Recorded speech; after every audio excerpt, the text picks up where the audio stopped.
আল্লাহ তাআলার সবচেয়ে বড় অভিশাপ কি? কোন বান্দার উপরে আল্লাহ তাআলার সবচেয়ে বড় লানত কি? আল্লাহ তাআলা কোন বান্দার উপরে সবচেয়ে বেশি রাগ করেন, এটা বোঝা যায় কখন? যে আল্লাহ তার উপরে প্রচন্ড রাগ করছে। এটা কখন বোঝা যায়? যখন আল্লাহ তাআলা কাউকে আত্মভোলা বানিয়ে দেয়।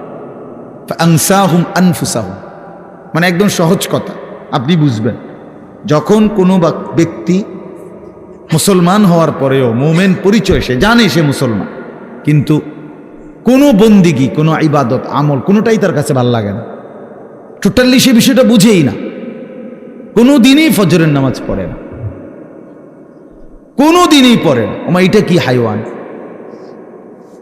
একদিনও ফজরের নামাজ পড়ে না, এটা কি ধরনের চতুষ্পদ জন্তু!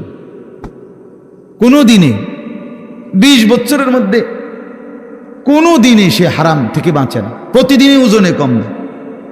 তার সিস্টেমে এটা ব্যবসার, যে কথা কইলেই মিছা কথা কয়, বললেই 2 নম্বরই মাল দেয়, কাস্টমারকে না ঠকাইয়া হে বেসে না। 100 গ্রাম কম দিবই, 50 গ্রাম কম দিবেই,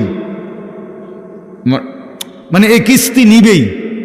এই যে 30 বছর, 50 বছর, 40 বছর এভাবে মিথ্যার উপরে, বাটপাড়ির উপরে, সিটারির উপরে, আল্লাহর নাফরমানির উপরে, মহিলা প্রতিদিনই বেপর্দা, ঘরে প্রত্যেক দিনই টেলিভিশন চলে। এর কারণটা কি? এর মূল কারণ হলো এরা, আল্লাহ তাআলা এদের নিজেকে ভুলাই দিছে, মানে তার মনে নাই, সে জানেই না আর যে সে যে মুসলমান।